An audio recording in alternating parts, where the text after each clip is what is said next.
I thought we were listening to God. Then my friend brought a gun to school.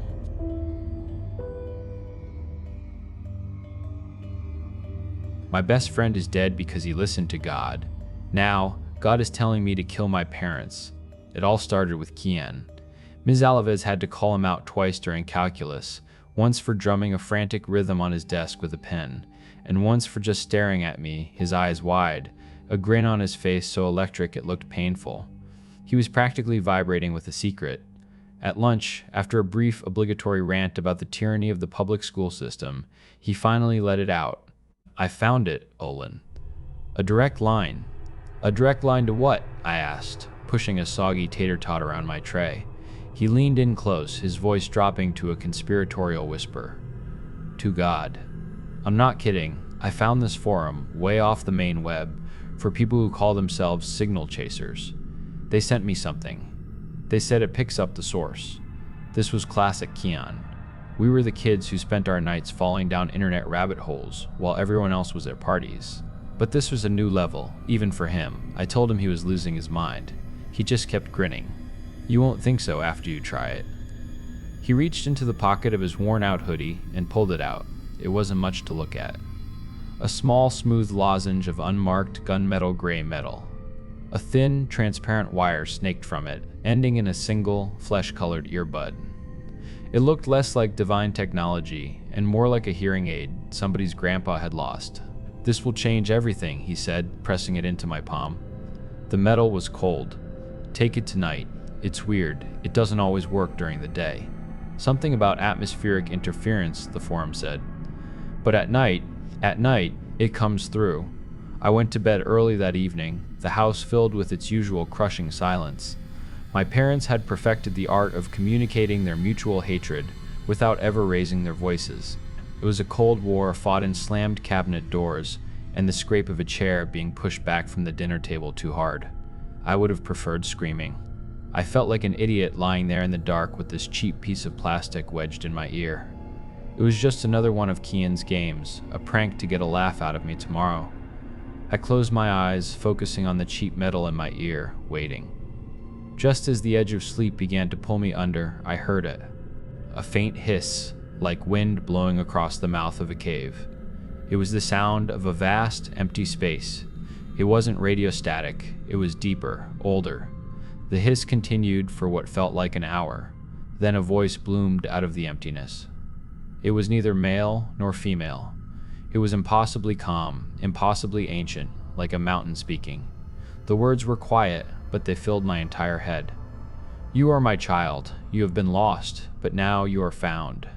Let my voice be the anchor that brings you home. The three phrases repeated, a soft and gentle loop, and then the static faded back into silence. The next day, Kian was even more restless, practically levitating in his chair until the bell rang for break. I told him I'd heard it. I tried to play it cool, act like it was no big deal, but he saw right through me. It's real, isn't it? He said, his eyes shining. The first time is always the same, a welcome. But it gets deeper, it teaches you things. He told me the lessons were different for him now. He was a few nights ahead of me. I asked what it was telling him, but he just shook his head, a strange, serene smile on his face. You have to hear for yourself. So we started sharing it.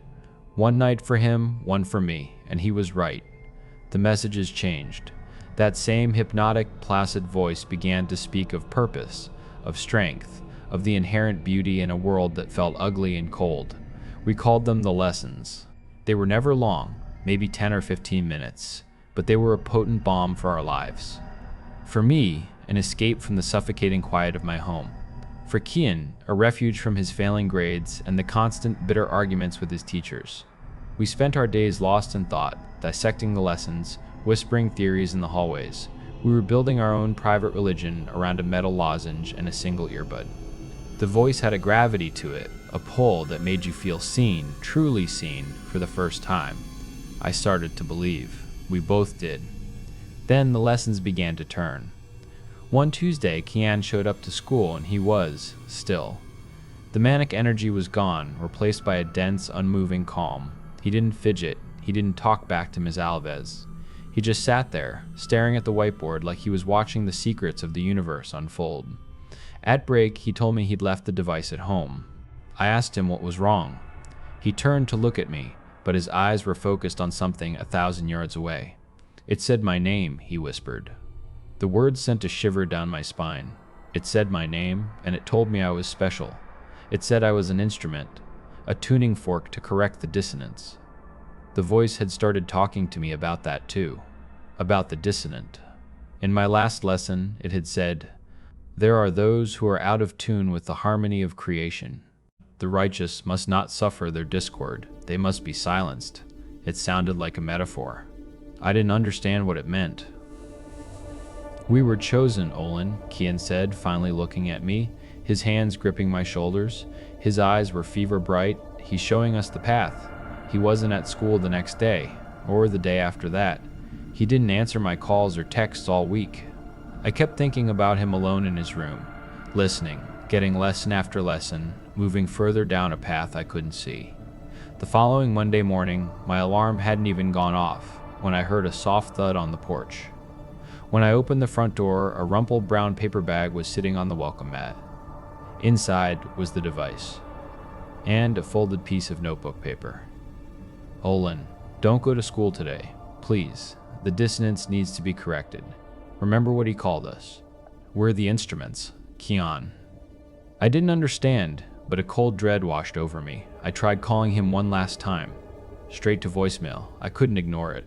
I shoved the device in my pocket and walked to the park, my heart hammering against my ribs. It's been 2 months since Kian corrected the dissonance. He walked into the school before the first bell, while the teachers were in the lounge with their morning coffee. He had his father's hunting rifle. He killed 4 of them. Ms. Alaves, our calculus teacher, was the first. Then Kian put the barrel in his mouth and pulled the trigger. The whole town is still reeling, still searching for a reason. They talk about bullying, mental health, violent video games. They don't have a clue. Only I know the truth. I burned his note, and I still have the device. For weeks, I couldn't even look at it. But I missed the voice. I missed the peace, the feeling of purpose. I missed feeling found. Last night, I finally gave in. I put the earbud in. The static was different, louder, harsher. And underneath it, I could hear something else. Faint whispers, coiling and twisting around each other. Then the main voice came through, but it was wrong.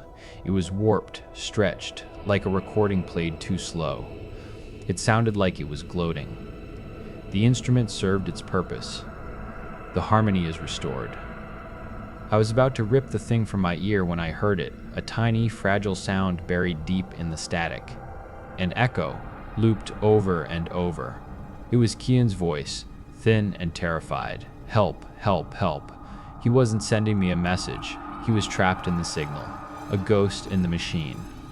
I froze, paralyzed by a horror so profound it felt like my bones were turning to ice. As Kian's spectral plea looped endlessly in the background, the main voice returned, clear and calm and perfect again. And it spoke directly to me.